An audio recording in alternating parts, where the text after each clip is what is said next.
Welcome. Good to have you all with us.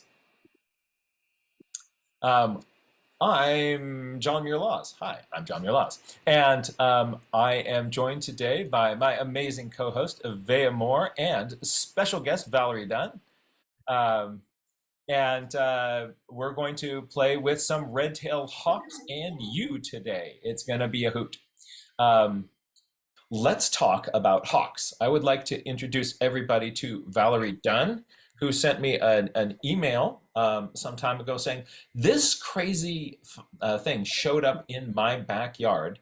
And and we realized like, whoa, there's some really rich resources here. Let's take advantage of that. Valerie, welcome to Thank the Nature you. Journal workshop. And I was wondering if you could tell Hello. us a little bit about the story of kind of getting this series of photographs. I have a certified habitat in my yard. It's not a big yard. I sit in suburbia, but I sit on Lancaster County, Pennsylvania farmland boundaries. So I have travelers come through. This morning, I had a lot of black vultures actually sitting on my neighbor's chimney. Ooh. Once I went out with my binoculars, I didn't get my tripod set up. But in this case, I we happened to look out and I had this red-tailed hawk and it stayed with me all day into the next day.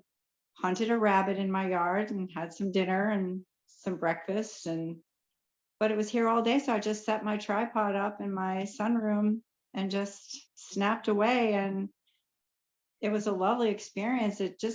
I didn't have to bother it. It didn't bother us. It bothered the animals a little bit in the yard, but it's okay. It's nature out there. So it was a lovely experience. And I got some really interesting shots, which is what spurred me to kind of write you with them, because I hadn't seen a bird kind of in those poses before with Yeah. extended, crimping of the claws and Yeah, it's doing voguing and yoga, right?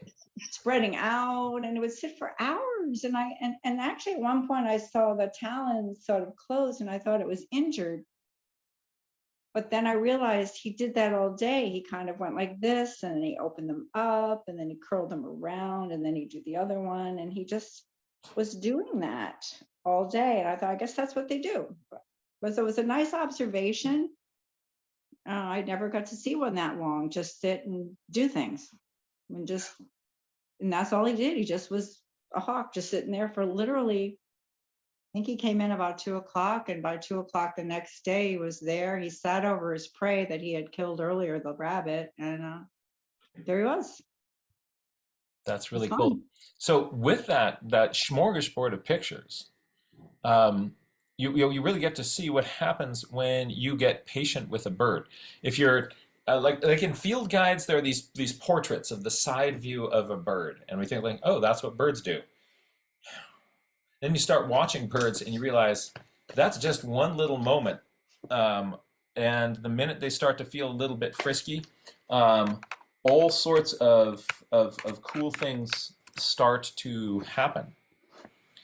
And so what we can do is to, um, if you are willing to kind of start to follow those different shapes and things, the bird is going to take you on this little adventure with it. And understanding those parts and how the birdie is put together really makes a big difference. So what I thought I'd do is I'd use your photographs to kind of do a deep dive into the anatomy of this bird and to kind of look at these different regions and some of the confusing things that we're seeing with the wings to really help us understand how this red-tailed hawk is put together. If there aren't red-tailed hawks that are in your area, red-tailed hawk is actually a really great bird to study because it's kind of a medium-sized hawk. And if you kind of get used to drawing a red-tailed hawk, this will help you with any of the buteos that you see, any of those lovely broad-winged hawks that are flying around. And it's sort of an average size hawk. And so if you get comfortable with those proportions, um, you can then, you'll look at a hawk, and if you know red tail, then you'll say to yourself like, oh wow, this hawk has a really large head, right, relative to the red-tailed hawk. But at the start, if you don't have any kind of benchmark, everything just kind of looks like it's medium because you don't have a measuring post So I like to study red-tailed hawks. Any chance I get to play with a red-tailed hawk, I want to take advantage of that because that's going to help my brain kind of get used to these sort of kind of a mid-level proportioned raptor. And then when I look at other birds, I'll be able to notice the differences in them based on my understanding of this red-tailed hawk. So Valerie, thank you so much for sharing that with us. You're welcome. And I hope to do your hawk honor today. I'm sure. He's Um, hard not to do honor too. He was just so stunning. it's a gorgeous bird. You folks are going to like this bird. This is a good bird. You ready? Maybe. Game on. All right. I'm going to share my screen. On one side of the screen, I'm going to have Valerie's photographs. On the other side, we can be sketching and drawing. And good things are going to happen here.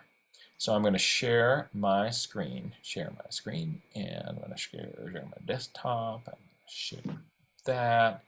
And I'm going to make a couple little alterations on my screen so I can hide my video panel and my floating meeting controls. Actually, no, I'm going to keep those up.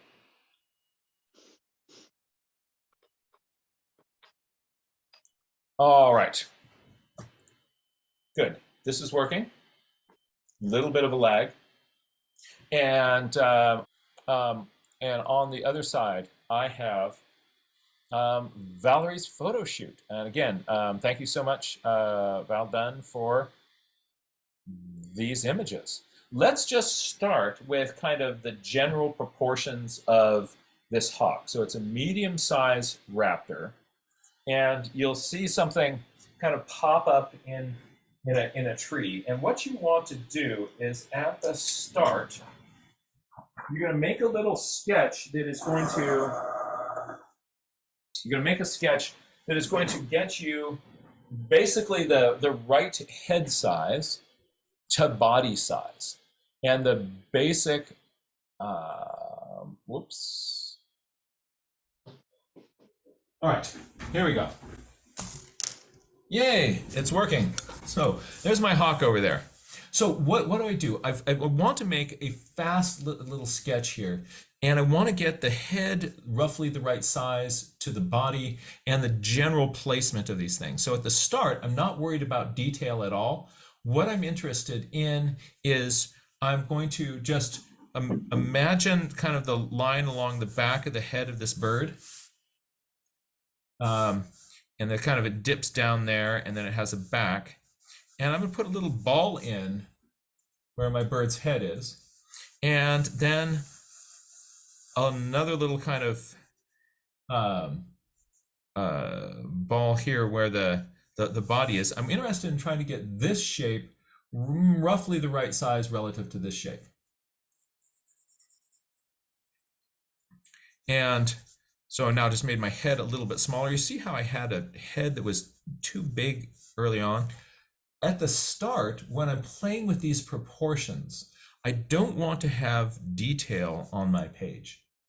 I want to just be thinking to myself like, oh, roughly my head is this big. It's going to be up here at the top. My body's going to come down in a great big triangle, and there's going to be some little feet sticking out here, and there's going to be some little feathery things sticking out there. I'm just worried about kind of generally placing this head relative to this mass relative to this mass. And I'm interested in how big this part is relative to this. A kind of useful rule of thumb is that if your bird looks too cute, you probably made the head too big. If it doesn't look cute enough, then like I think I still have a head that's a little bit too big here. If I don't make it, there we go. That got a little bit better. So now I'm going to lock the focus so you don't have to worry about, there we go. All right. So you see at the start here, I'm just trying to get these shapes and proportions. If a bird moves, I'm going to do the same thing. And so these poses where like, oh my gosh, there's a whole mass of weird scruffy feathers. I don't necessarily know what's going on here. What I can do though is I can get something that will roughly give me the basic shape of what I've got going on. Now, here's a suggestion. When you're doing this, don't when you put a few marks down on your paper, don't assume that you got these marks correctly. What sometimes people will do is they will look at their drawing to check to see if they got the proportions right. But if I expect my expectations, if I'm checking to see did I get it right, very often my brain will serve up to me, yes, you got it right. If instead I'm saying to myself, did I make my head too big or did I make my head too small? You see what I'm doing is I'm kind of phrasing this as an expectation that I've made a mistake. Then what happens is my brain is more likely to actually catch that mistake. So I'll ask myself, did I make my head too big? Did I make that head too small? And that is going to then help me get that little shape right. So if my back is roughly this big, how far down do I want to come here? Oh, that's kind of a big, massive body, isn't it? So a little leg hanging down there, there's another little foot in here. And now I'm going to, again, ask myself, did I make this, did I make my head too big? Did I make my head too small? I think I made my head a little bit too small here. I think that head that I'm seeing in that picture is a little bit larger. So I'm going to just make my head a little bit larger. And there I go. I think I want to make it broader too. See this, my head ends here. There's more little shoulder out this way. There we are. Weird pose. Now we're going to get into sort of weird poses and understanding what they are, what's going on with them in just a moment. But here again, I just want to say at the start, I'm just worried about how big is this head mass relative to that body. Where is it on that body? And so I'm blocking that in. Now, we're going to do the same thing with this bird, and let's see how that looks. So I'm going to, here's a fun strategy. I'm going to just draw the shape of the air behind this. So coming down the back of the bird, and then it's back here, sort of in the middle of the back, there's sort of a place where the angle changes. I call this petting the bird. So I'm sort of trying to feel what is the shape of the back of my bird. And then if I've got a head in here that is this big, how big am I going to make this body? Sometimes I'll kind of get, there's a little angle here underneath the neck. The beak. So if my head is here, how big do I want to make this? If I start drawing wings and details in here, my brain is going to get lost in all those details and it's not going to be able to see the proportions. So I'm just going to make a big ball. And then I check and I'm going to say to myself, did I make that ball too big? Did I make that ball too small? I think I made that ball too small. It's really chunky down here. All right. So roughly like that, there's going to be a little wedge of wings and tail that are sticking off this way. And there's a foot somewhere in here, another foot somewhere down in here. Don't draw the branch first, draw the feet first, and then draw the branch through the feet.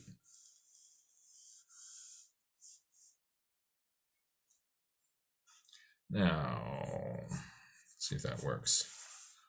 I can kind of come down, a little space in here between these feet, a little clump of Feathers in there. Yeah, that's roughly those proportions. That's working okay for me. So my head's roughly that big. No, that head's too small. Huh. So at the start right now, if I can change these proportions, like look at the head that I do, then look back at the bird. Oh yeah, my head is too small. But just think how easy it would be to kind of go like, you say to your brain, okay, that's close enough. If I'm just looking at this, my brain is going to say, that's close enough. You're fine. Go on and draw your bird. And then I draw my eye and all the detail in and all the wings. And then I get a bird with all this rich detail on it, and the head's too small. But if at the start, I say to myself, well, actually, your head is going to be a little bit more puffed out.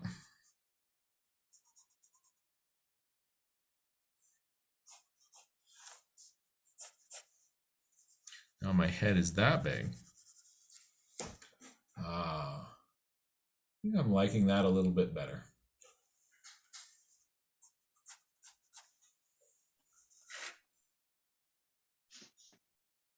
Okay. So the start is all about proportions.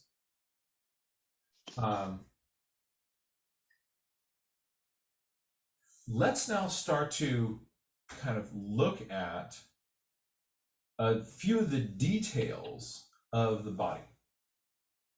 All right. Let's zoom in on one of these head pictures and see what we can do.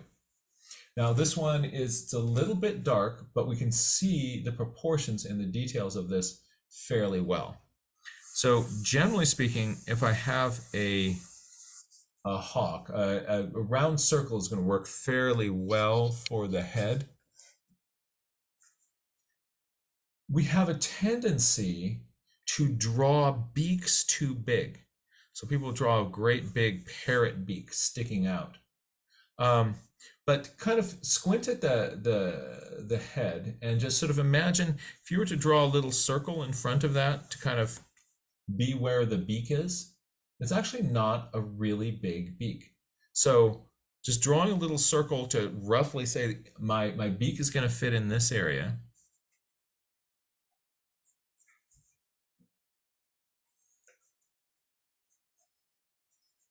I want to get that beak proportionate to the head. If you're drawing a bald eagle, they have massive beaks. If you're drawing a Steller's sea eagle, they have massive beaks. But most of the raptors that we see don't. And so the upper part of the bill is going to be come down and have a hook on it. And, and then the lower part of the upper bill, excuse me, I've got something stuck in my throat. Sorry about that, everybody. A couple parts of the bill to be aware of. There's the outer kind of hard black part of the bill, and then there's part near the head called the cere. And the cere changes color with age. It's some softer tissue, then there's a nostril hole in it. And that that's that sort of front, so the back part of the bill. And then you see the lower bill is really thin. And it's going to fit up underneath that hook.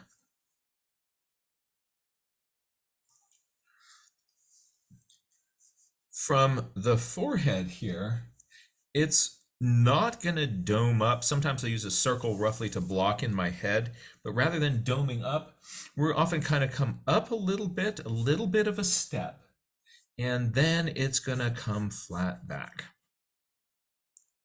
So flat head here, flat head here, flat head, oops, flat head, flat head, flat head. So those little flat heads make you look a lot more raptory. And then the beak on the underside, the feathers on the underside, they're going to come halfway out this.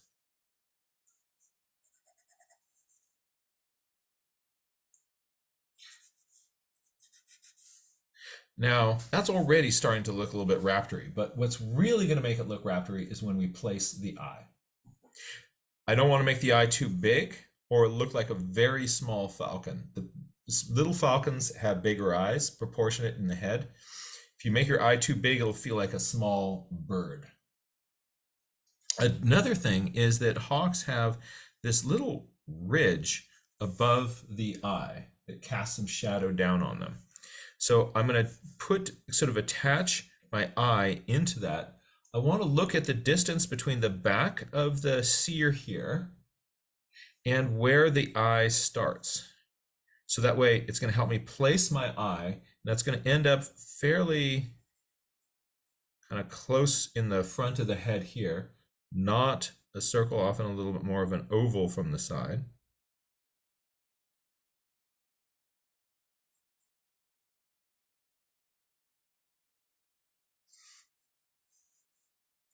And to make it look like there's this ridge, I'm going to put a little bit of a shadow in the front of the eye, right in here. Little shadow right in there. And that is going to help this feel like there's this little bit of this overhanging ridge. Makes the hawk look just a little bit more stern. Exceptions to this are there's a few hawks like the osprey that don't really have this. So the osprey often looks just kind of stunned and wide-eyed, kind of golly, what's going on? But other birds of prey look very serious. It's because of this little ridge up here. In terms of feather patterns, there's a little patch of what's called an ear patch behind the eye here.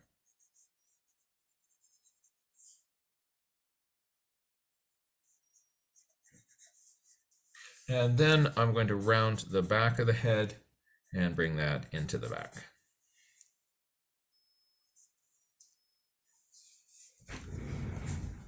If I change the angle of the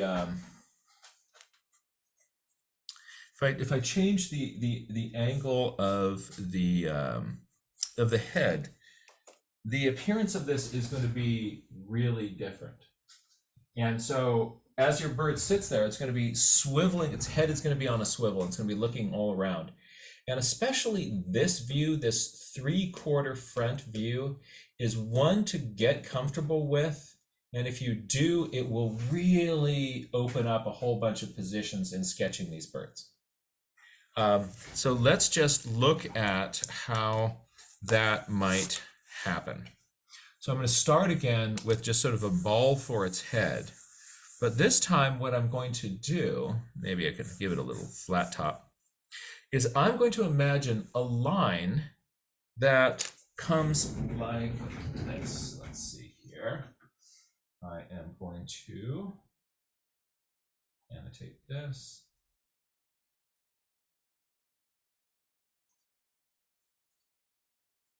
All right. Imagine that there is a line coming over the back of the head to the top of the bill. Actually, let me eraser and draw that again. So I'm going to start here at the top of the bill, and I'm going to come up right down the middle of the head, right there to the top of the bill. So my bill is attaching into a hole kind of like that on the side of the face. And then that line would continue down here. See how this is the far side of the head over here. This is the other side of the head over here. And what I want to do is to get my my head to be kind of make sense on either side of that line. So this little brow ridge that sticks up and comes back, on this side I see it sticking up, and that is going to, so there's shadow in here. On this side here, that is going to make this little angle above where my bill comes out. The bill is not going to appear as long from this angle because I'm not seeing it in profile. It's pointing towards me. So it's going to be tempting to draw this bill sticking out here.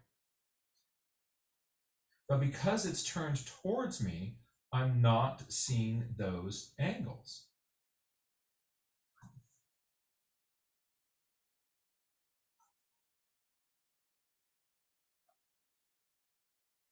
Also remember before we had that eye was a little bit more, we're seeing it at a slight angle. That eye is now, we're looking more directly straight on that eye. So my eye is going to be a little bit more round back here. The other thing I want to point out is that these sorts of angles, like you're seeing right back here, that instead of this head feeling round, if I get these angles, it's going to feel really raptory. The more that my head feels like a round blob, the more it is going to feel either like the Pillsbury Doughboy or like an owl, and I don't want to do that. So let me bop back here, and I like to put in that center line, just sort of thinking like here's the front of my thing, and here's where my eyes are going to be. And see how they're crossing right there.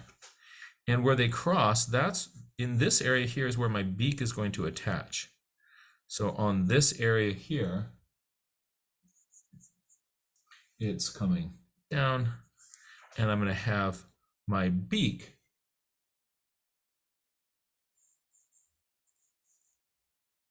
hooking down.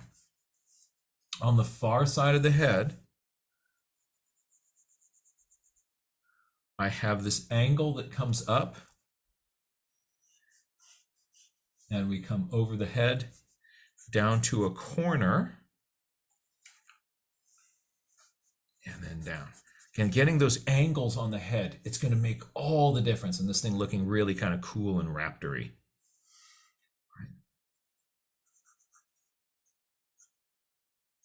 So the beak has a little kind of corner of the mouth that comes down. My sear is going to be in this area here. And I'm getting that beak, I'm now kind of getting it not as long, it's sort of in this flattened view. I want to, again, look at the distance between the edge of the sear and where my eye starts. My eye is going to be in here. And then see how this looks a little bit kind of stunned and kind of innocent and wide-eyed? That's because there's no brow ridge. But look at this. I'd put this brow ridge in, thinking like this one is here. What is the brow ridge on the other side doing? Right? And then all of a sudden, this hawk is looking a little bit more intensely at you. We want to kind of trim the top of that head. There we go.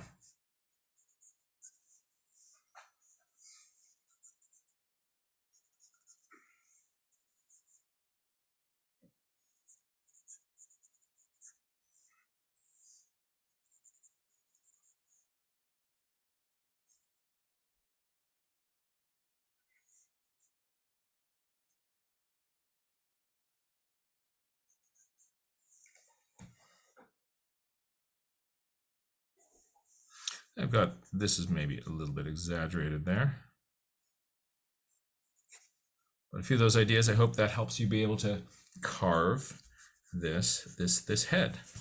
Let's just look at another angle on the head. Oops. Clear all drawings.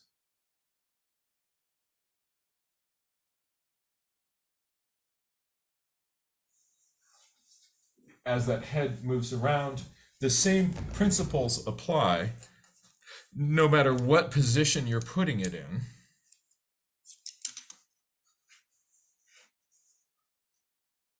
And if this is my head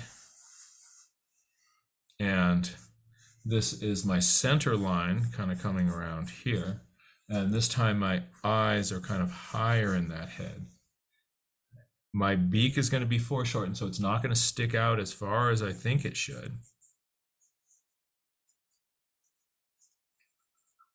It's really easy to overdo that beak.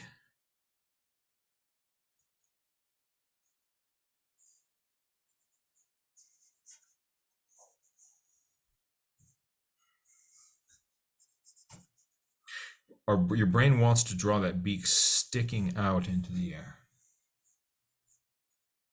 And I'm going to get the brow ridge on the other side. Put some space between the edge of the beak and the eye.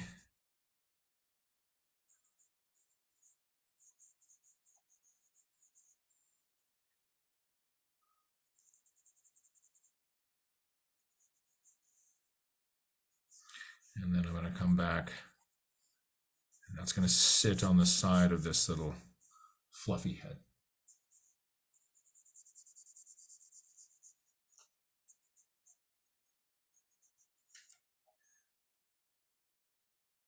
So that line, that center line, really helps me turn the head.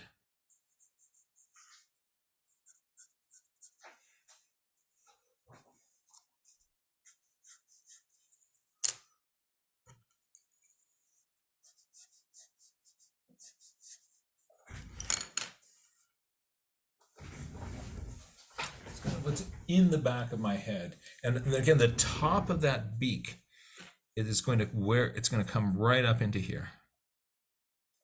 I want to have that be targeted right up in here. The top of this beak, I want that right on that center line. And that will really help get you a sense that this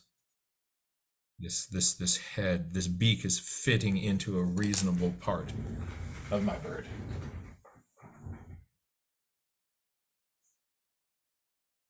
What? Oh. But what about wings? We've got these guys over here. We're just like, oh yeah, there's some feathers back there. Let's spend a little bit of quality time on this wing of the bird, because Valerie's red-tailed hawk is going to show us some really useful, interesting things about that.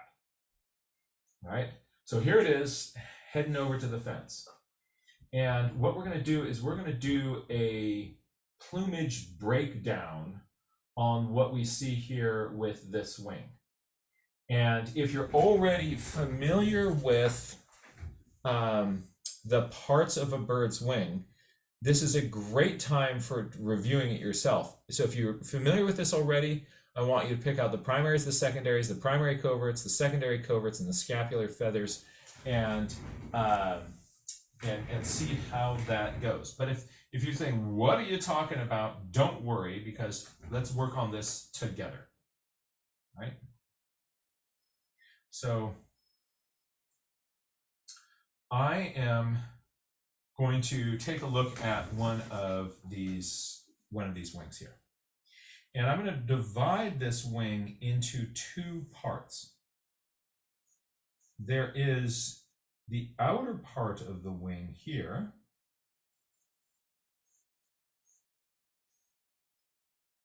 and there is the inner part of the wing here. And actually, I drew that wrong. So let me clear. Hold on. Right, so there you go.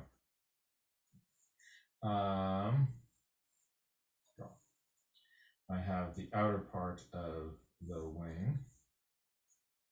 Yeah, no, I need this drawing tool. All right. Those are about my sections there. All right. This outer part here, this triangle here, and you can see some of these long feathers kind of flipping up away from it. These ones are called primary feathers. These other feathers closer to the body, these ones are called secondary feathers. And on the top of the primaries, there is a small pad of feathers, and these ones are called primary covert feathers. The covert feathers are small feathers that cover up the front edge of the wing. And you see the same thing here. These are secondary covert feathers. So if I look at that on the wing on the other side,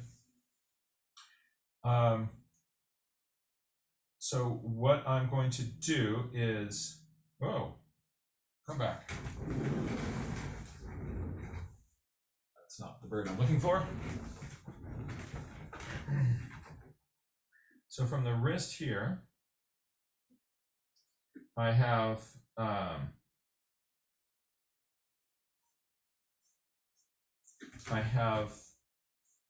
an inner section of wing. I have an outer section of wings. And you can see a few little feathers kind of flipping up on the side here again. These ones on the outer, those are primary feathers. And these ones closer in are secondary feathers. These are covert feathers, the secondary coverts on top of the secondaries, and these are primary coverts on top of the primaries. Finally, there are these two pale, let's change colors, these two pale pads of feathers on the back of a red-tailed hawk. These are called scapular feathers, and they are the big pile of feathers that is in between the body and the wing. They cover up the leading the top edge of the wing.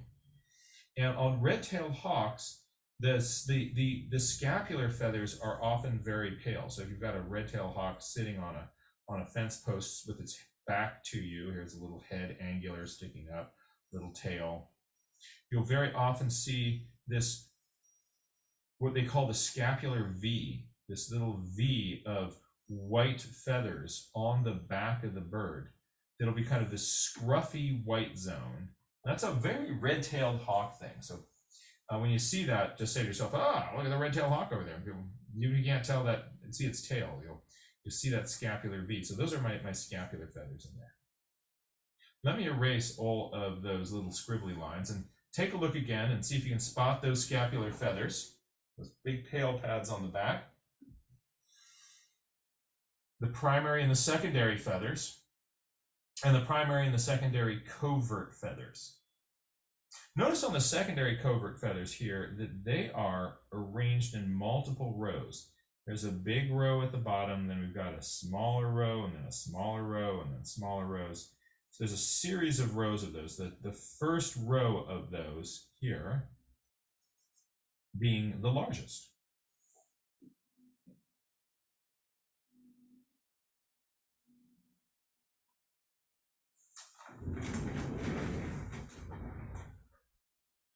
Now, let's make just sort of a little diagram of that off on the side. So roughly, what I'm looking at now is I have my wing here, and this section here close to here's my body. Those are my secondary feathers. I then have my primary feathers out here. And what we're seeing in this sort of action moment is that a few of the little primary feathers on the edge are kind of flipping out. And the rest of them are kind of arranged like a fan, like that. Secondary feathers come straight down. And on top of the secondary feathers, there's this pad of secondary coverts, starting with a bigger row, a smaller row, a smaller row. There's this little pad of primary coverts over these ones here. And those actually do the same thing. They've got a bigger row and some smaller rows.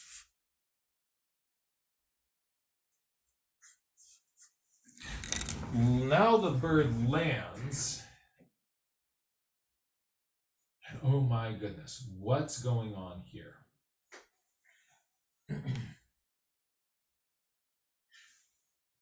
If you know bird wing anatomy, say to yourself what you're seeing.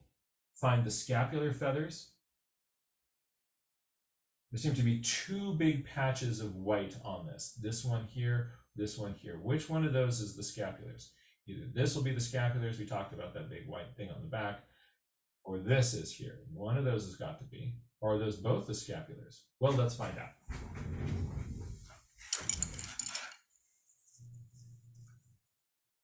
What I'm looking at here, I'm going to draw a line that comes down and then it sweeps back.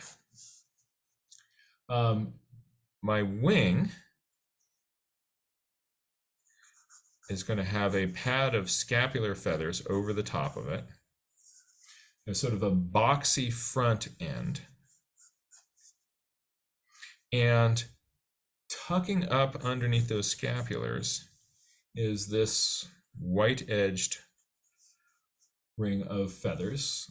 There's then several layers of smaller feathers here.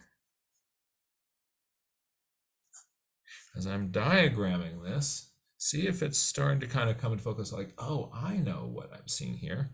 There's then a big wedge, like a box that sticks down like a skirt of feathers here.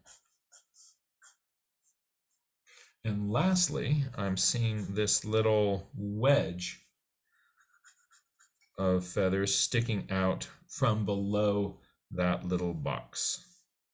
So I've got this box here of feathers. I have rows of feathers above that. I have this pad sticking down on the back. Let me just highlight those with the red here. So it's just clear that we're all talking, or we'll use the green here. So there's this pad on the back. The wing is going to come up, have sort of a boxy front.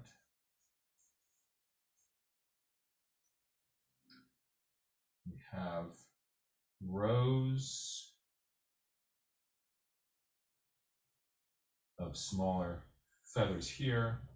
We have this skirt of feathers that comes down here and a wedge sticking out.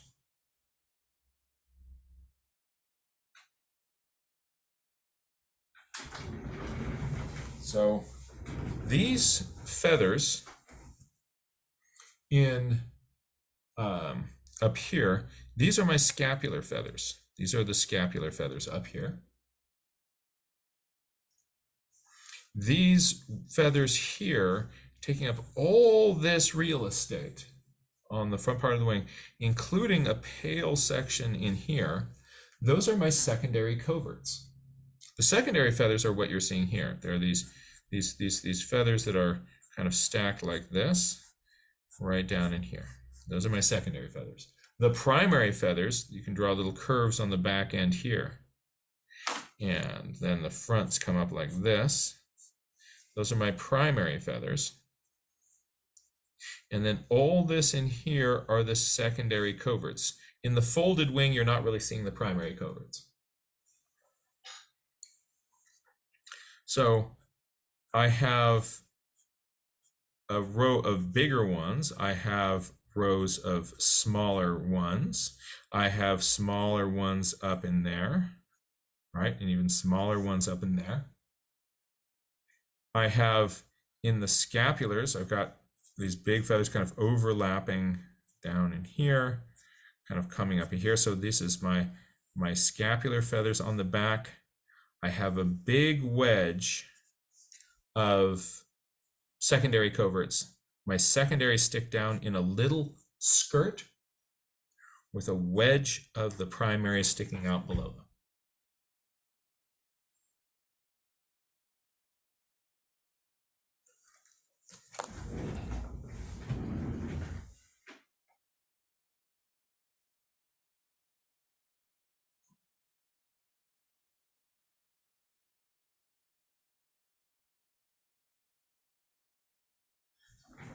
Now, I hate to do this to you, but this is kind of for the advanced students here, for the really advanced students who've been looking at bird wings a long time. See if you can make any sense of what's going on here. This bird is starting to do some pretty crazy yoga, and it's got part of its wings fanned out, other parts flipped around.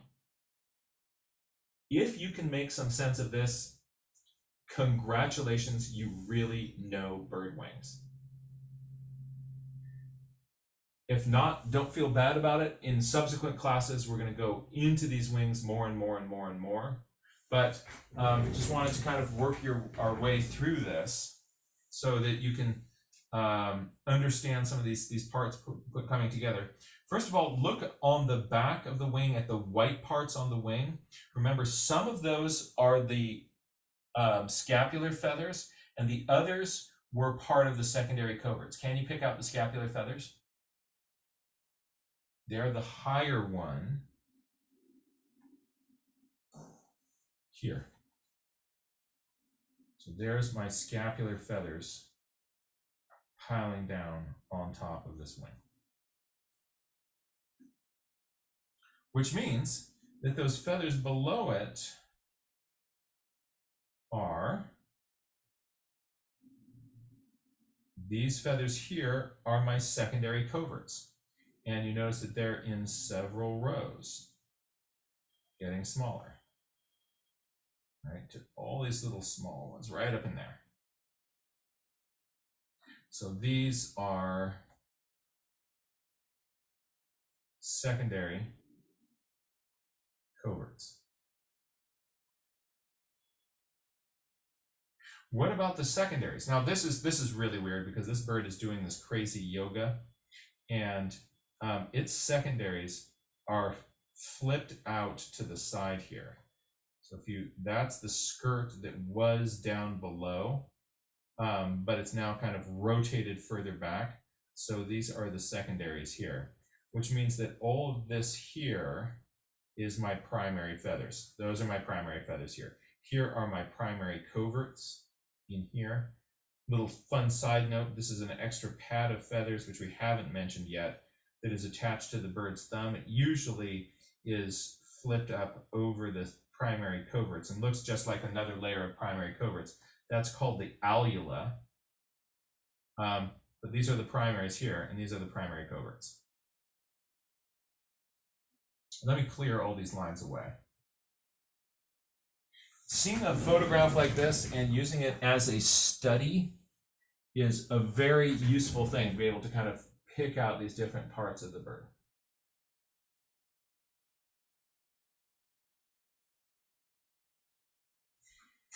Here, what I want to do is, actually, for sake of time, I'm going to bounce past these ones.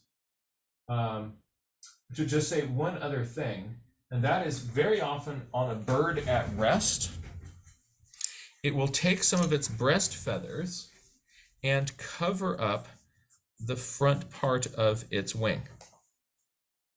So this bird has feathers that are blocking your view of that wing in the front. And so don't be confused by that when you see it. Lots of birds, from little songbirds to hawks, will do this. So you're not always going to be seeing that full wing.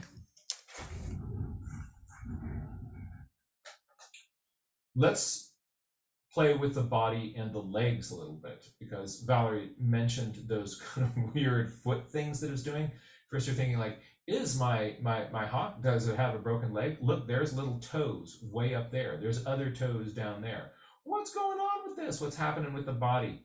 All right, let's play with this. First of all, this little hawk, I've got a head over on the side. I have a vertical column of the body. This is sort of a pose you'll see on the fence posts a lot. The middle of this bird's chest is here. So that little bib is going to come down to that center line and then swoop up from there.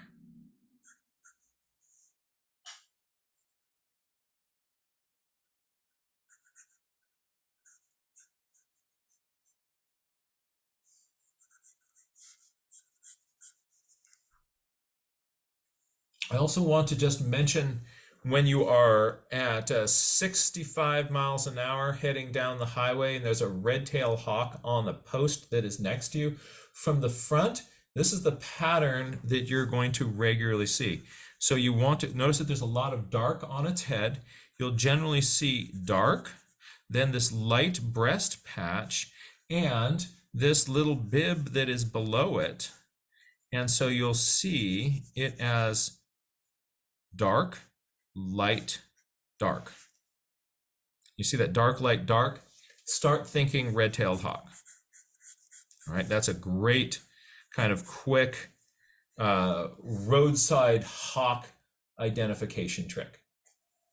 Um, Now this one, its belly feathers are coming down right in front of us here, and um, and we want to try to start to make sense of what is happening with these feet. How is it that I've got one foot? I can see some claws down here on the log, and then I'm also seeing toes right up in here. So what is happening with the legs of these birds?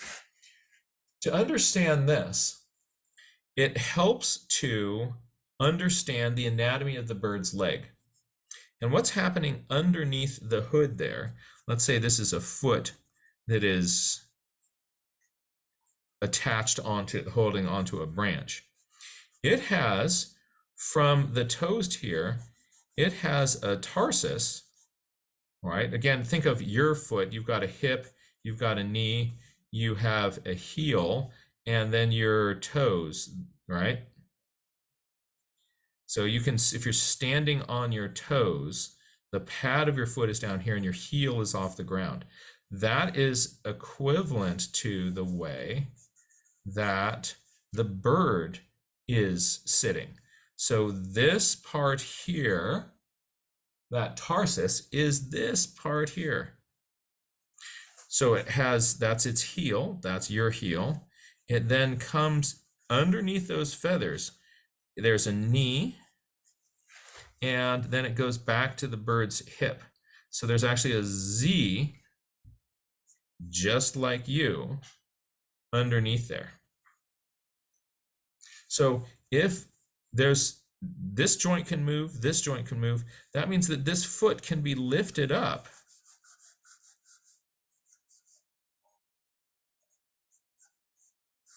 as these joints move around. Let's take a look at kind of this. All right, so this is in a lot of the field guides, they'll draw their hawks like this, right? You know, here's my hawk, and then they'll say like, look, I've got a little bit of foot sticking out here, right? And this is all a big mass. But very often it looks like your hawk is wearing pants. Your hawk is wearing pants. So what's up with these hawk pants? Not hot pants. These are hawk pants. Well, this hawk has, from the wrist here, it is going back on a tarsus to a heel, to a knee underneath the feathers, and that's coming back to a hip. Imagine the hip joint being across like that. We have the same thing going on the other side. Oops.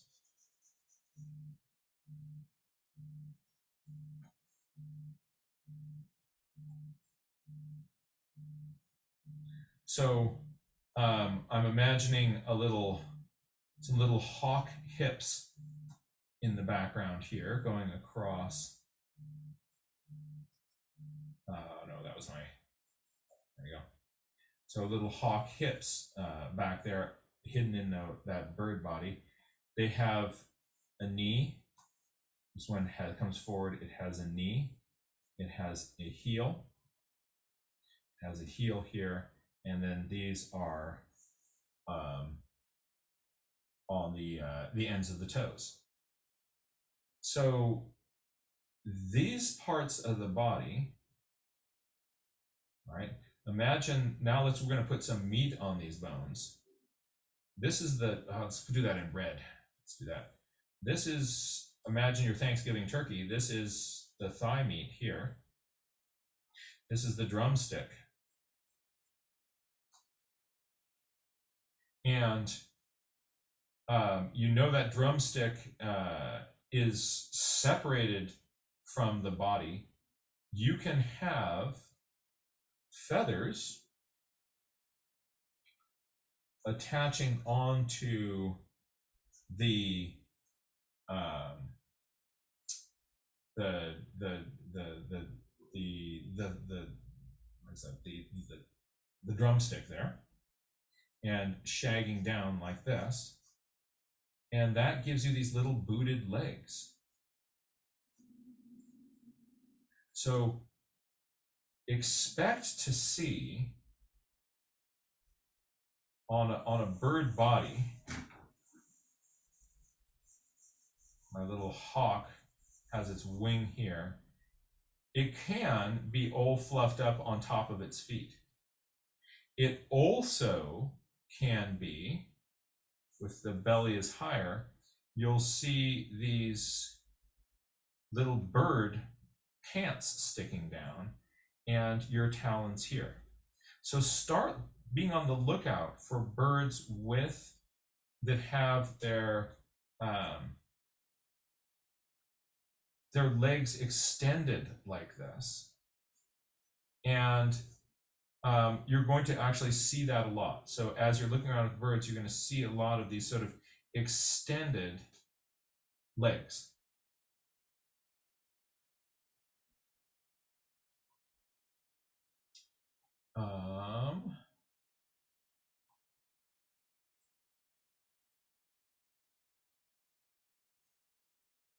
There we are. Well, these are amazing photographs that you put together. Take a look at this one. Can you imagine what the legs are doing underneath the hood here? Isn't that cool? So we're now expecting, let me kind of get in here and put in some bird body. All right, so you're going to have a skull in here. It's going to attach to a bird. The mass of the bird's body is going to be like this, with a little bump on the end for, maybe it's a little bit bigger, a little bump on the end for the tail to attach to. The wings are all folded up on the side, and from the hips in here, let me change colors.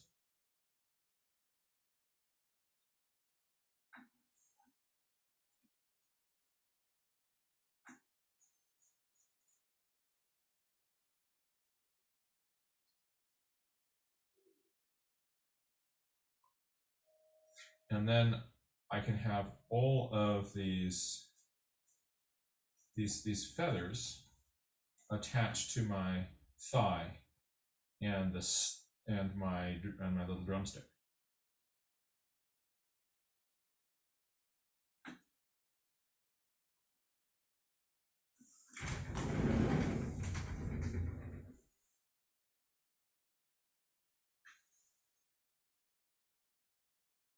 More little bird pants, more bird pants. You can start to see those, visualize those little joints inside, and that helps us. Oh, is that the bunny back there? Oh yeah, very unfortunate bunny. And then look at this one. So this one is down. This one is just that little bird heel. There's its heel. And so there is its tarsal bones to its claw.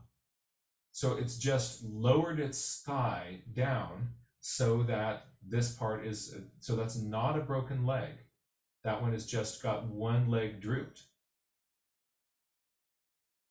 Really cool. Final thing I want to mention is that the feathers on the underside of the tail of the bird can be fluffed up. And that's what we're seeing here. So this one here, these are called our undertail coverts. On many birds, those will be neatly smoothed down, but they absolutely can fluff up, giving you this really big rump look. The last thing that I wanted to point out was a little odd thing about the tail, and show you the thing that everybody wants to do with the tail. And if you're aware of this trap, it will improve your tail drawings. So the tail is symmetrical, right? The tail is symmetrical, And if you look at it from straight on the back, you'll see this symmetrical tail. The feathers in the middle are on top of the pile, and then they radiate out from there. So because, and then we imagine that we have, our the rest of our body sticking up above that. Because we know this in theory, what we always then want to do is to draw, I'm going to put in a little line right here. Do you see this angle?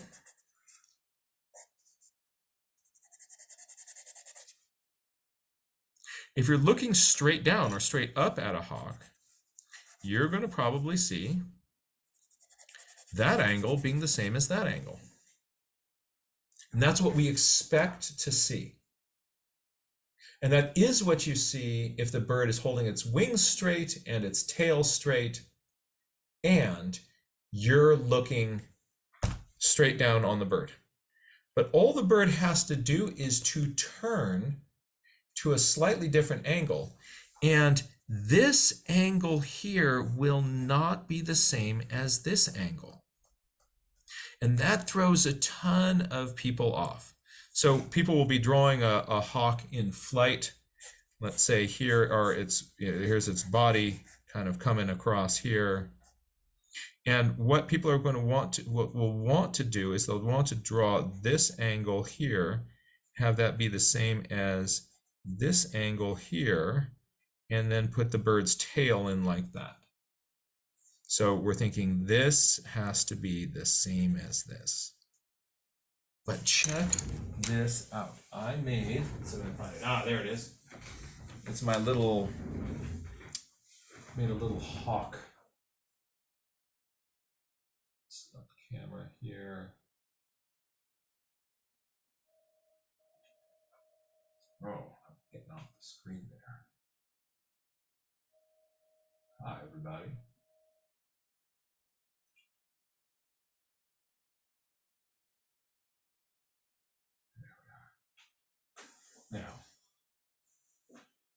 Now, so the tail can move around all sorts of different angles. This one is preening, kind of getting in to a little oil gland above its tail to then use that oil to help take care of its feathers. Nom, nom, nom, nom. But we expect, this bird is now flying at an angle.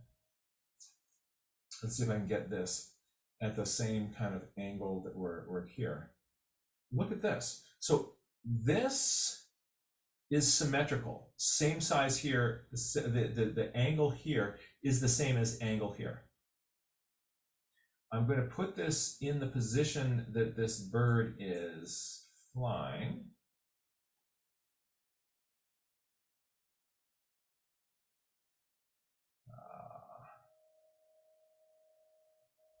Something like that.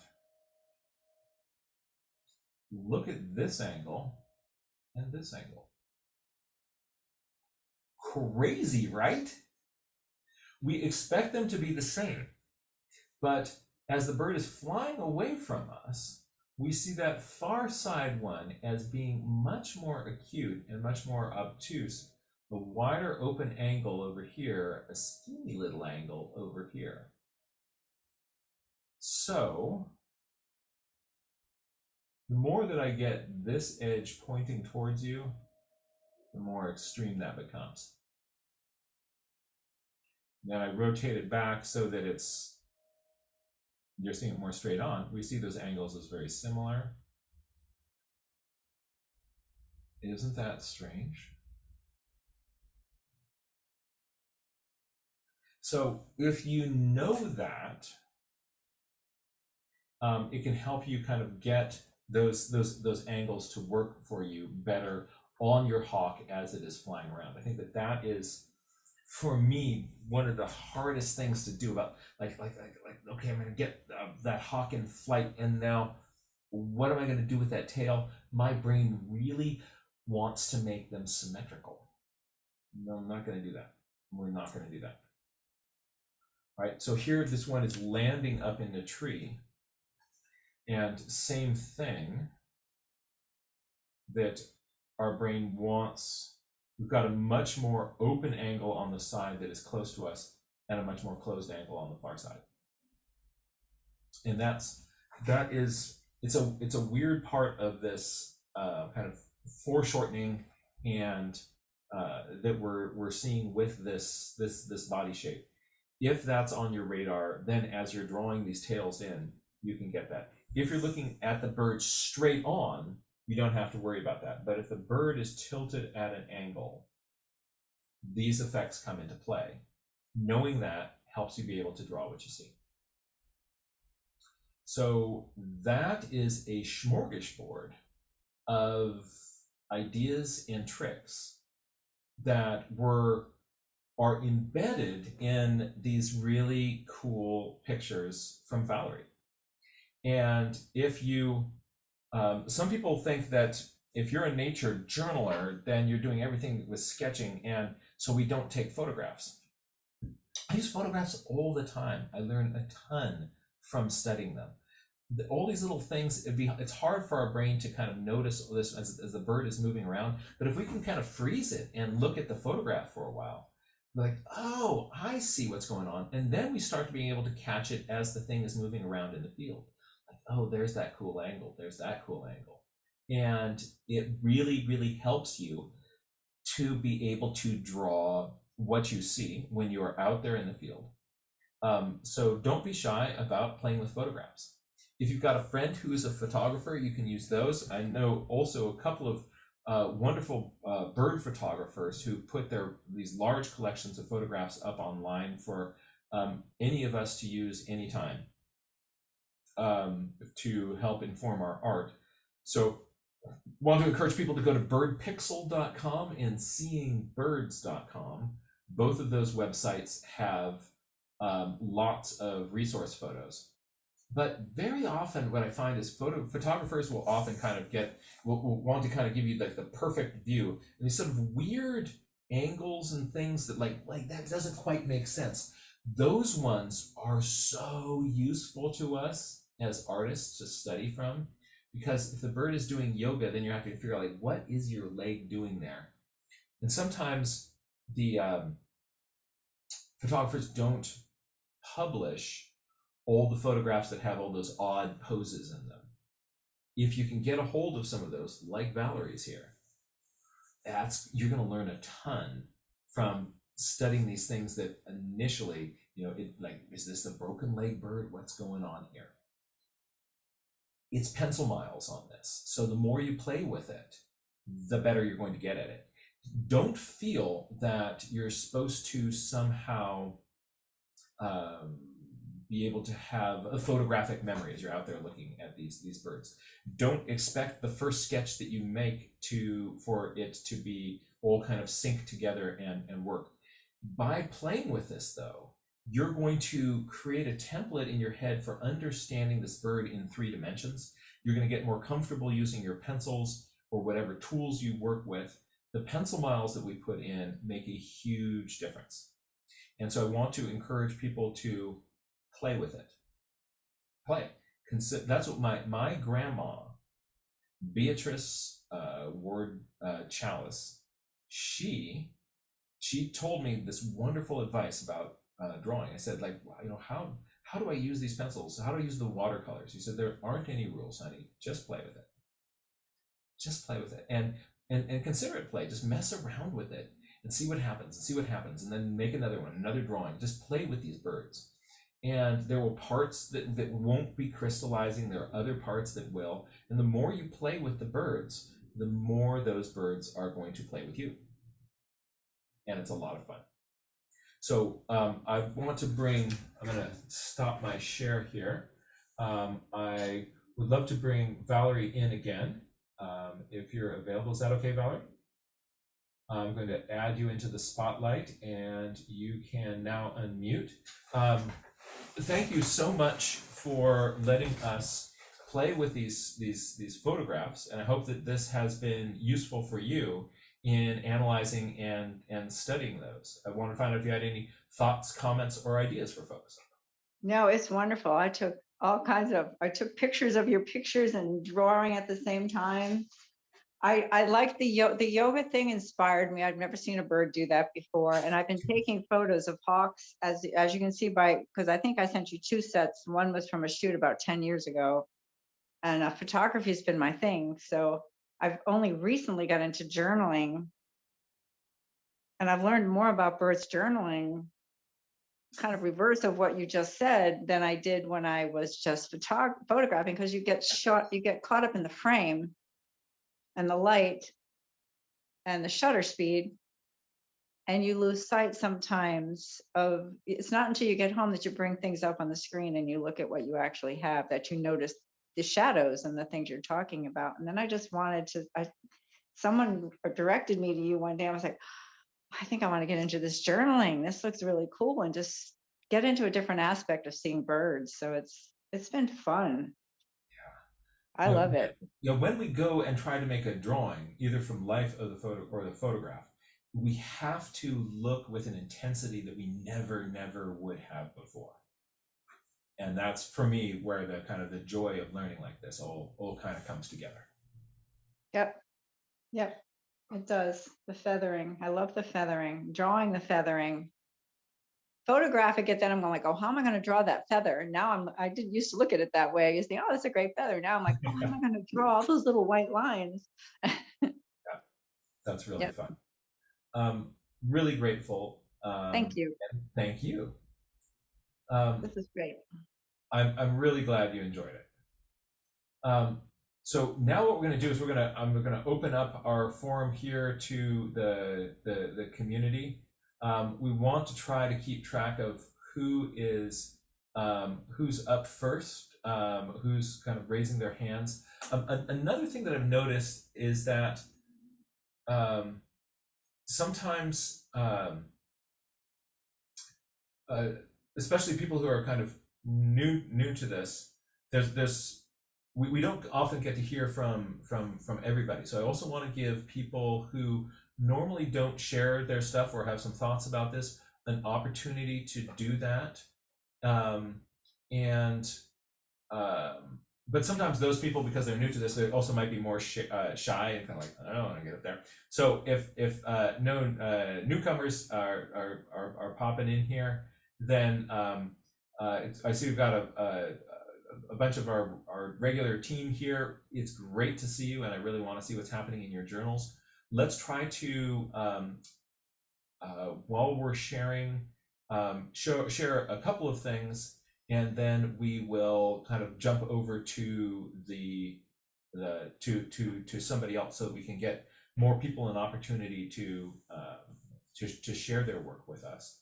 Ivea, could you help if we start getting a bunch of people raising hands? Could you help me try to keep track of who's up next?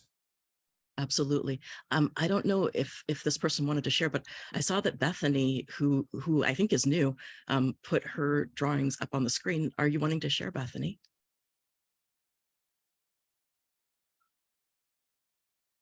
Oh, actually, Bethany, you can unmute if you Oh, want. there we go. It wouldn't unmute.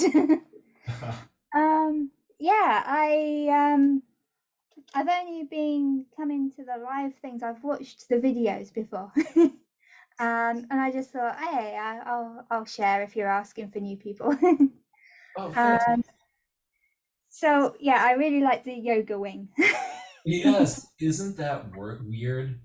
It is so weird.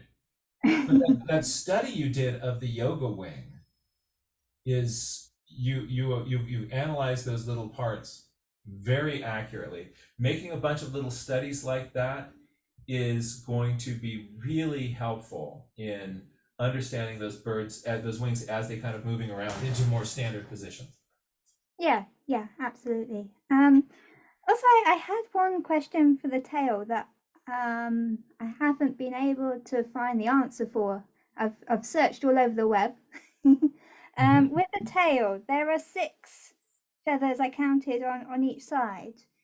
My question is, the one that's on top in the middle, can the birds sort of, when they're preening, change which feather's on top? Or is it something that changes with species of bird? Or have you never thought of that before? Oh, what a great question. So you're asking, So the feathers in Yeah, the middle are the ones that are on top.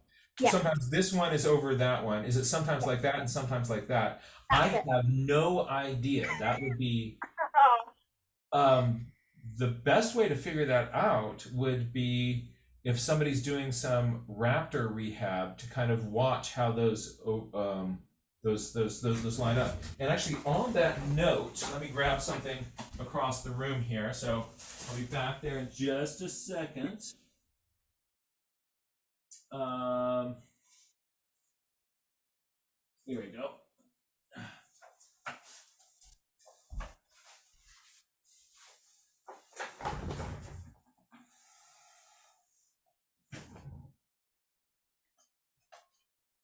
I made a for people who are into uh, counting and numbering and sort of trying to align all these bits and pieces. Um, I made a little chart of how many primary feathers, secondary feathers, and tail feathers there are on different kinds of birds. Now, often we don't have to count this at all because we just sort of see this mass of tail feathers. We're not drawing yeah. them in, and nobody cares if you put in the wrong number of primary feathers. However, if you're drawing for a field guide or something like that, there will be people who will walk up to like a Robert Bateman painting and kind of go 1, 2, 3, 4, 5, 6, 7. No. Um, and so this is in drawing birds.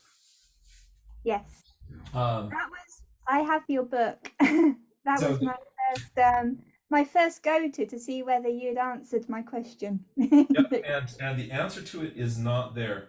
Um, so sometimes I have seen those tail feathers where it's not one that's up on top. Yeah. Sometimes I look at the top of a tail on the same species and I'll see two feathers parallel, and other Mhm. times I will look at the same species and just see one. So sometimes I know they can do this, Yeah. so this, and sometimes they're doing that. And but the question is sometimes they're doing that, and I don't know. There we go. Cool. This is fun. I like this this pen on toned paper with a little bit of light um, the Yeah, white it's got stuff. white pencil. Oh, great. I've got all sorts. Use the brush pen and pencil. Wow, Stick it that's wonderful. all. Bethany, thank you so much for sharing this with us. You're welcome. Thank And you. and it's also great to meet you live. Yes, brilliant. Thank you very much. You're very inspirational. I'm glad this is useful to you. Thank you. Thanks.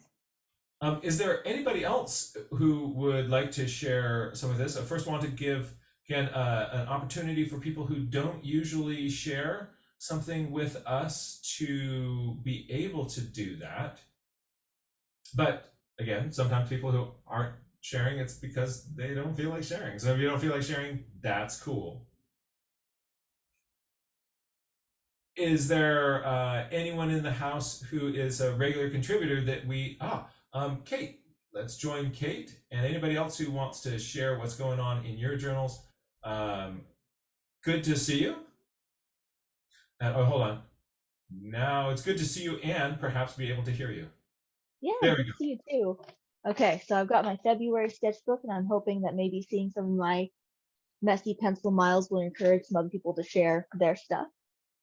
So I'll just do a quick flip through if you guys want to see. go. Put Yeah. off my color swatches.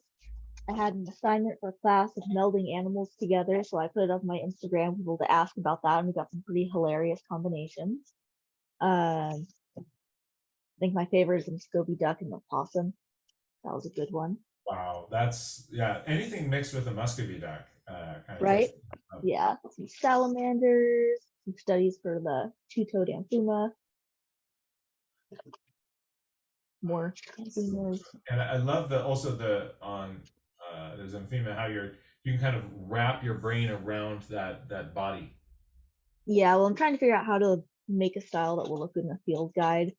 And then I noticed I was kind of getting burnt out with art, so I just, okay, I jump around and do, well, this is from your class, but I'm trying to kind of jump around and go through iNaturalist and really kind of loosen up and get back into my groove with drawing a bit. This one was more from a class. You see the sculpt look a little bit warped, so didn't quite get the proportions right there. This quail was a sketch for a class that I did, or a sketch for another painting. There were some exercises on foreshortening and perspective. Great. So Really useful. fun. Yeah. There's just some pencil mile doodles I did. Actually, go back to that California quail there. I like the way that those scales, that scale pattern also helps you sort of perceive the undulating surface of the chest. Yeah, and that's been a really hard thing, is creating something like that that's convincing. I get very impatient with layering those scales and any patterns on birds, really. So I've been trying to slow myself down and kind of do that with more intention.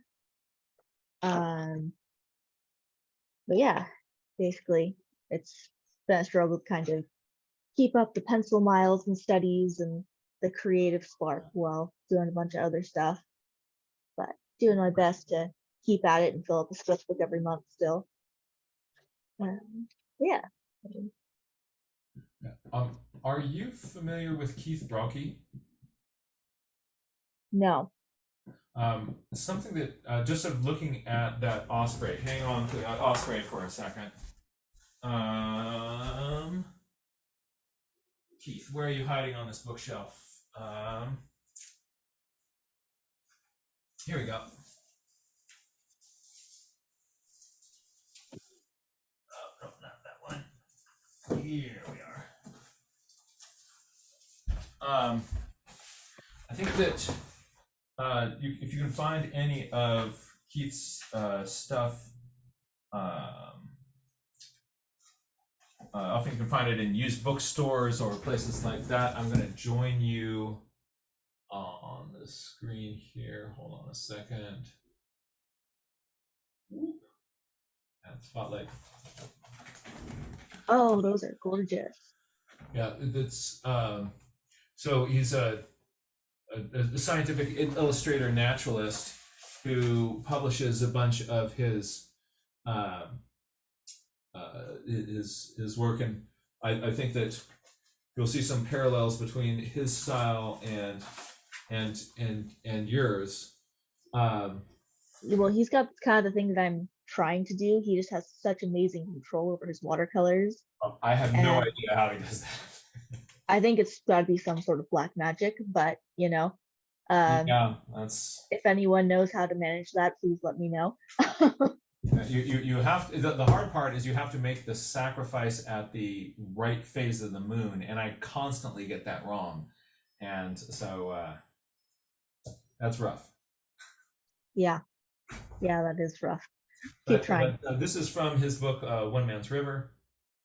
Oh, I love that cover. And there's also got a number of other titles out there, but you might want to see if you can be able to track this fellow down. But he does kind of get close to his birds. That is very close. I don't know how I'd feel about doing that with a living bird, especially wild birds in a lot of cases. But I mean, that's impressive. Yeah.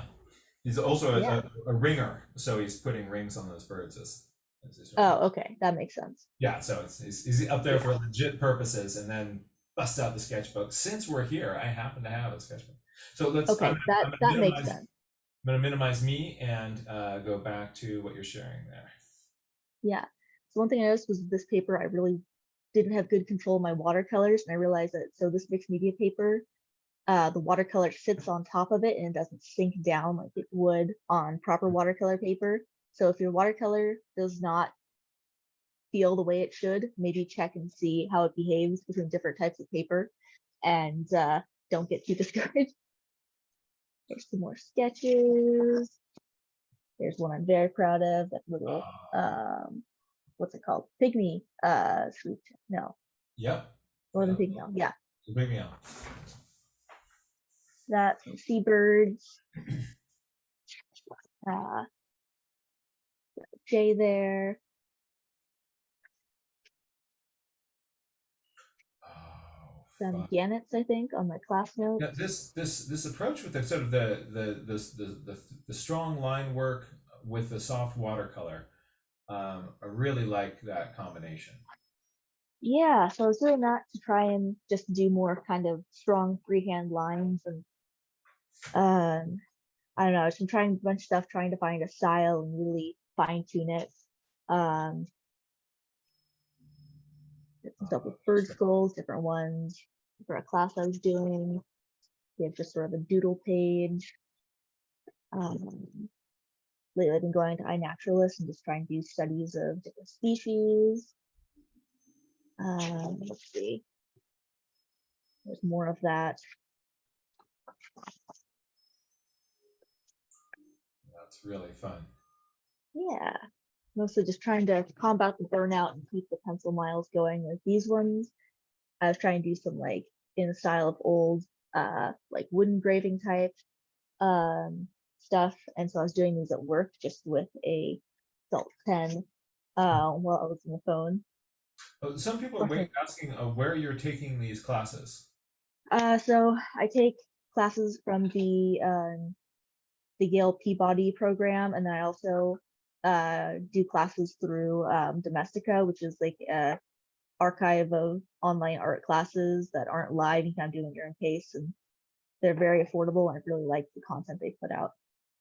Great. Yeah. That This is the draft one of a class I did, or put that picture I did for a class. The quail have really unique shapes, and so I've been kind of struggling to get the character of them right.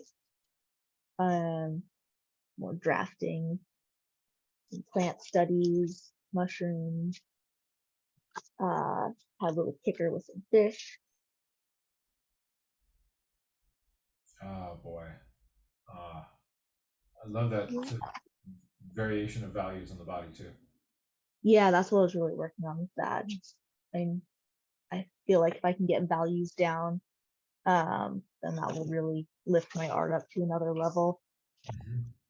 So, Yeah, but the thing is, values I are just been really using this key. to kind of play, and I figure as long as I'm getting stuff down, it doesn't necessarily have to be good. And That's sometimes when you don't have a lot of energy to put towards something, anything's kind of better than nothing. Um, so yeah, that's my February pencil miles. good. And March is going to be fun too. Yes, yes, Um, hopefully, yeah. Keep those pencil miles going, and the more we can do, the better we're going to kind of wrap our brains around this. absolutely. And I also like the way you're cross training with those kind of finding courses here or there that you really resonate with and you really like. That's Yeah. super useful. Thank you for sharing that, Kate. Oh, thanks for having me as always. Absolutely. Why don't we jump across the pond? Ray Bonto, haven't seen you for a while. It's great to see you again. And how are things going over there? And what's happening in your journal these days? Oh, you have to be able to unmute. My bad. Now I think you can unmute. That's There. okay. Hi. All right, I'm going to remove my spotlight so we can see what's I just yes. decided to stop doing one page, but Yep. So again, really strong line work, really pushing these values, thinking about, and also you're thinking really structurally about how these different components um, fit together. yeah. So folks, notice that kind of where the lines are, thick lines, thin lines, kind of repeated marks over the same line to make them broader and more bold. Having that variation in the line work really helps the drawing be able to read. And you can also see parts of these drawings that are kind of lightly blocked in and then reworking them. That is really fun to see. Thanks. Yeah, that's all I have to do. Oh, that's great. That's great. The working more and more of those of that approach is really going to serve you well. The I makes me think of sort of I when I was in Tanzania, I was just sort of using a ballpoint pen and not really kind of getting a lot of line variation. Seeing that makes me want to kind of play with that play with kind of the how I'm making my marks and make my lines again. That's really fun to see. Thank you for sharing that. Thanks. Good to see you. And let's I don't know if we're in the Canary Islands or Latvia right now, but let's join our friend Walters. Hold on a second. You can now unmute.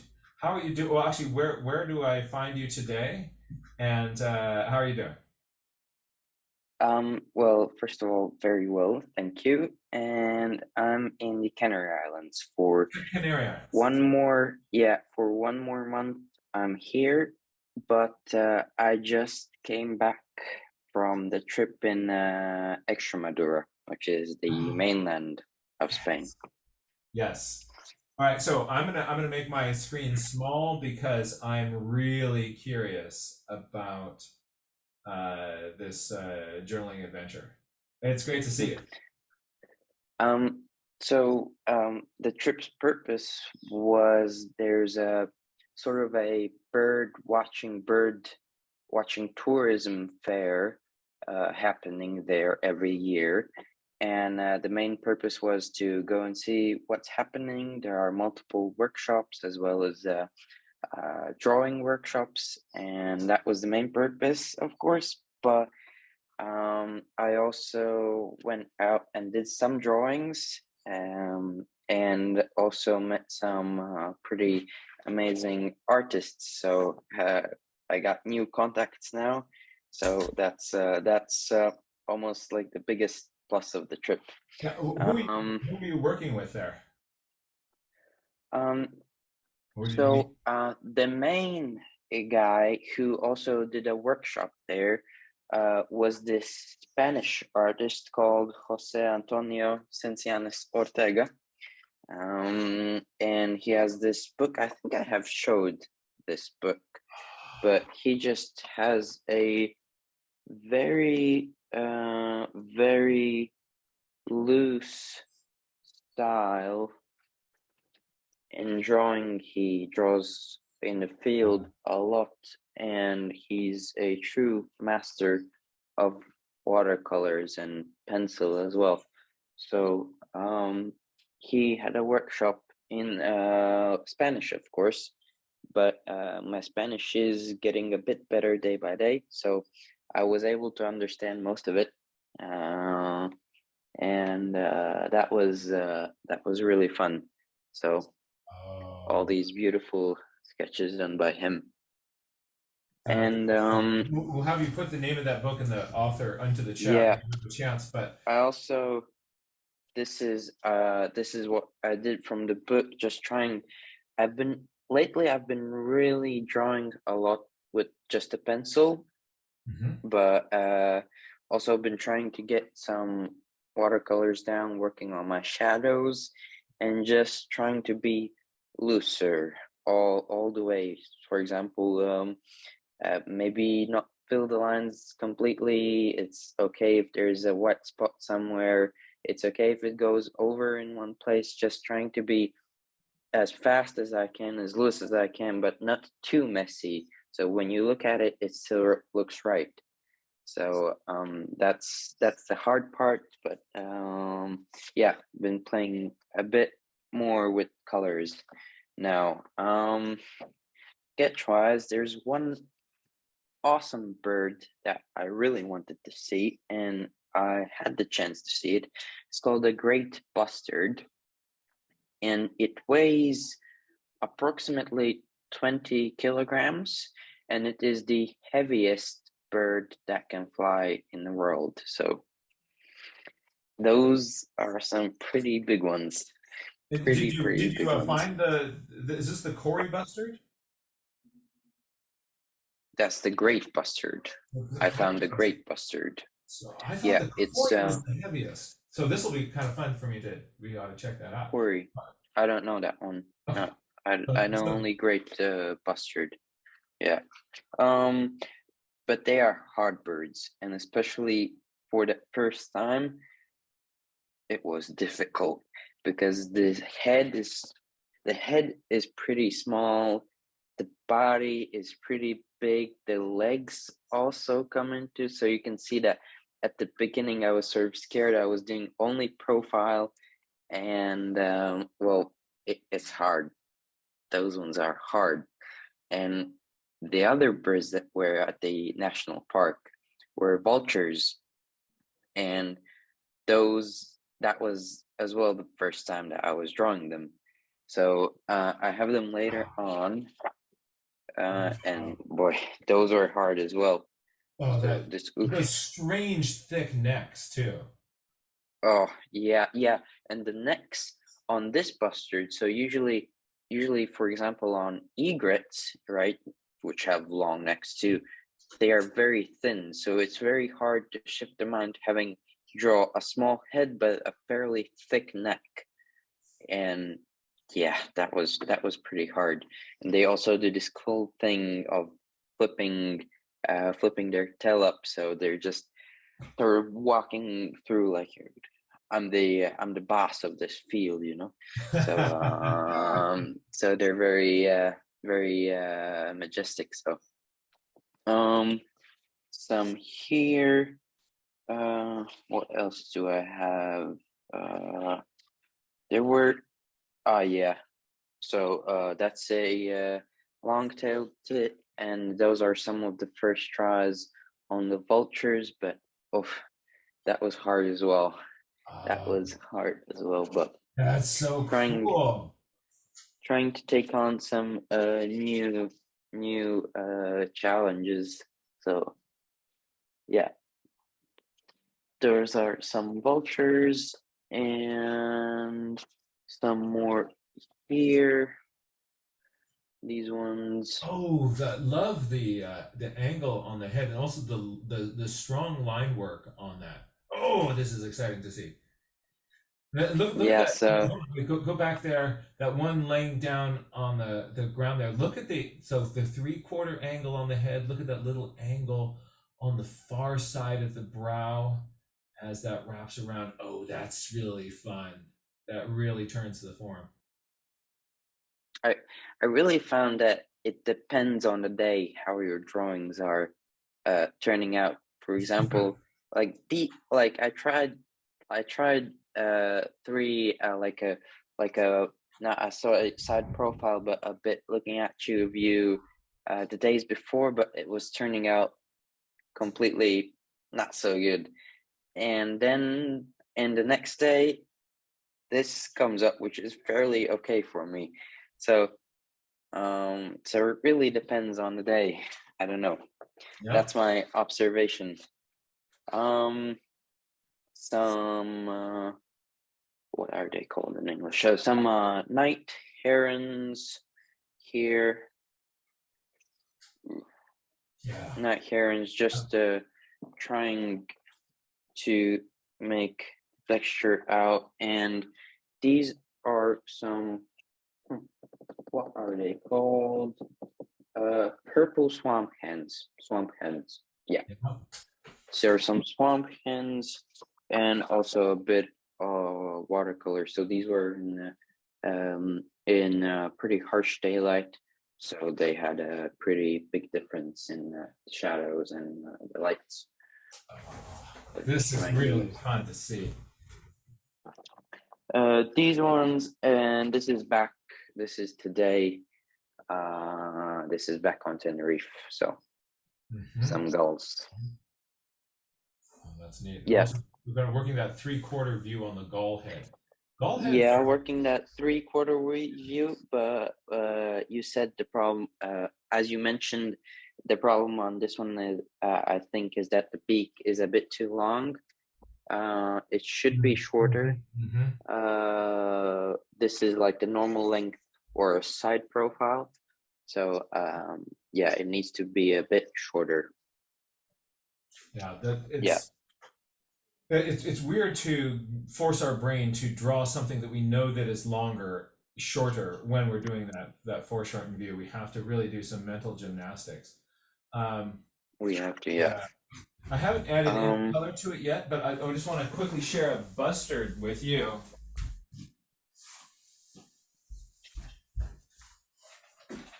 Um, this is Corey bustard, and what you're saying about them doing those fun.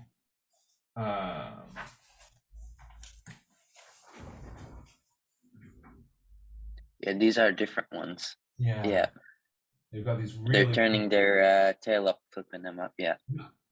yeah, just very very strange form. So it'd be fun to see. Is that from Tanzania? That was from Tanzania. Yeah. Mm-hmm. And, Some more. So now, lately, I've been, as I have said before, I've been really concentrating more on getting the sketches to look like I would like them to. So haven't been doing that much writing, rather than concentrating really on the drawing. And then when I think where I'm at the point that I would like to be, closer to it at least, then I'll try to make more, sort of go back into the observation type thing, so I can do drawing that I like and then make some observations. But so this is in the watercolor sketchbook. This is not from Extra Madura, but yeah, some ringed plovers I can and feel the sunlight on the back of that bird. yeah, yeah, just trying a bit to see how the shadows go, and play with those. Then I have some more here, and I think I also have those vultures somewhere. It's a That's bustard. not. Yeah, that's the buster, but the back is really complicated on that bird. So I was trying a way to simplify it. And the back it's easy to get very lost in the detail, and I just spend way too much time on the drawing. So as Jose said in the workshop that he was doing, he also in his drawings has like very few lines on a fairly complicated, for example, shorebird's back, but it just gives the gist, the general idea. You just look at the one place where he's put a couple of lines in, and you get the whole picture. Like that's how the back looks like. But there's a very thin line of where it just looks messy and not right, and then there's just enough where it looks good and detailed. So yeah, and the vultures here with their real fat bellies sitting. It's cold outside. It's close to 0 degrees Celsius. So it's cold, but they're sitting on these big cliffs, and the sunlight comes onto them first. So they were quite comfortable over there. But Oh, that's really yeah, fun. What fun. about like that, and then some of the gulls from the morning. So like So that. what an That's adventure. about all. What an adventure. What was Yeah. could you put the name of that book and the author into the chat again? I think a bunch of people were excited about that. It is Yeah. wonderful to see your adventures in Spain. Yeah. Yeah, it was really really good, and it's huge. The fair is fairly big, so you have um like a separate street of binoculars, photo cameras, everything that a bird watcher would like and need. And then there's um, photo exhibitions, different tents you can go to talk about travels and workshops and so on. So it was really great, and in this beautiful national park in Spain. So and yeah, it's an annual event, so it happened for the 18th time this year. So not this year, 18th time, and happens every year in February. So if anybody's in Europe and interested in birds, I suggest you should visit. That's great. Thank you so much for sharing that adventure. Thank you for having me. Absolutely. It was really good to see you again. Let's check in with Avea to see if there's anybody else that wanted to share something, or if there's anything in your notebooks, Avea, that you felt you wanted to share. Would love to see what's happening there. I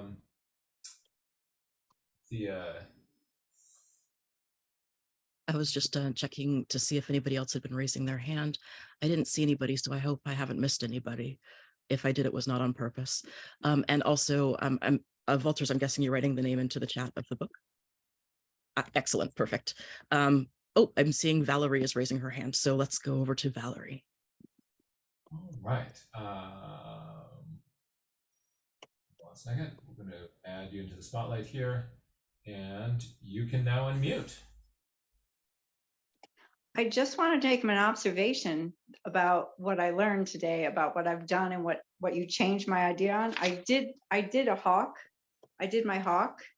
Yes. In watercolor. I don't know if you can see, but now that I know what these are and what I'm looking at, I took notes from my original drawing because I tend to draw everything out, and I put in where the feathers were. So I think I would have toned my whole painting differently had I known where the folds of the feathers were. So this, I'm sorry that I'm on my tablet, but now that I This is know working. where I fortunately already had this drawn, so I knew what I was drawing because I used to do botanical work, and so I drew everything out first. So I drew my painting thinking, and then I went to this, but you can see it's flat here. Like you can't see the depth. But if I had known what you taught me today and discussed today, I would have made this a little differently. Some of the feathers look like I didn't know this was all primary. I thought this was another whole layer, but looking at what you discussed, and this is all primary. Yeah. Now this looks like two different sets of feathers to me. Well, that's the real power of studying some of the anatomy, is that once we know that structure, we can then, as we're looking at a photograph, we can actually see more in that photograph and how things fit together. So we're not just copying something that we see, we're understanding the structure there and then re-representing that.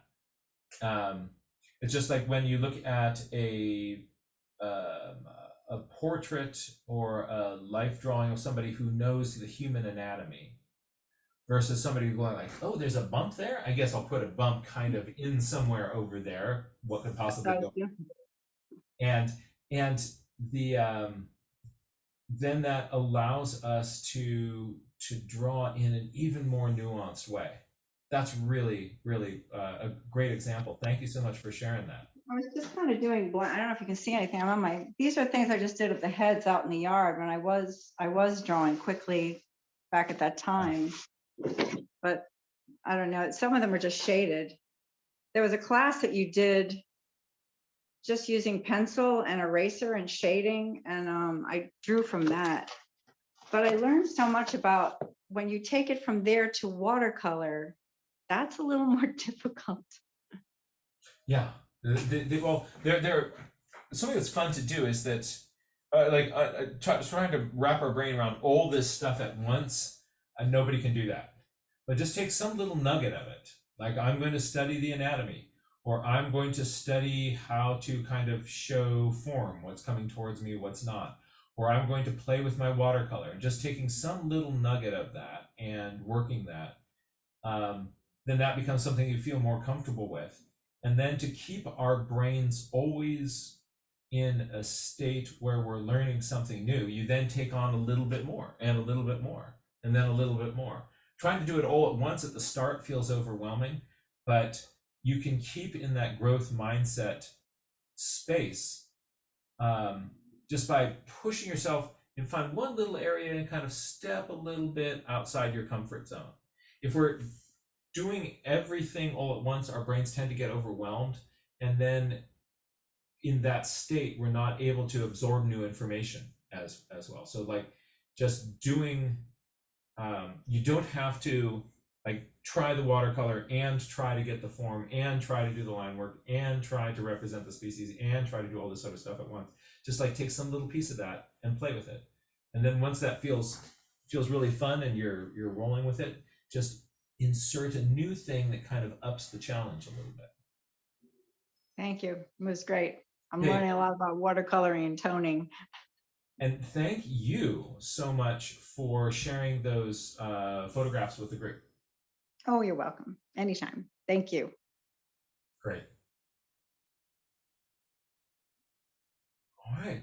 I think that this perhaps brings our adventure to a close here today. I would love to thank Avea for helping wrangle and manage the group. Can I bring you on to the screen here? All right. I'm going to add you into the spotlight here. Hey, sending big loves. Thank you so much. It was really great to explore with you again. We want to thank everybody who's been joining us today, and just remember that you can do this. Play with these ideas, and it's a ton of fun. Do you have any thoughts, kind of to close us out here? Just that I'm so glad that we're back together again. A quick reminder again that next Thursday we won't be meeting, but we'll be meeting again the following Thursday and then for a long time after. And it's always wonderful seeing what the excitement that people have been having out in nature. For me, the best thing about the sharing is just to see that people are falling in love with nature over and over again, with each page that they do. So thank you all for sharing your work. We invite everybody to share what moves you. And thank you again to Valerie for the incredible photos. And thank you, Jack, for leading us. Thank you. Thank you, Avea. Thank you all. Be kind. Let's go play in nature. Remember, you can do this. Your brain is the sort of the greatest untapped organ of pleasure in the human body, and the more we kind of just let it out to romp and play, the more bright and beautiful this world is. I think the journal is a great way to reflect that experience back to yourself and make more out of every adventure outdoors. Thank you all.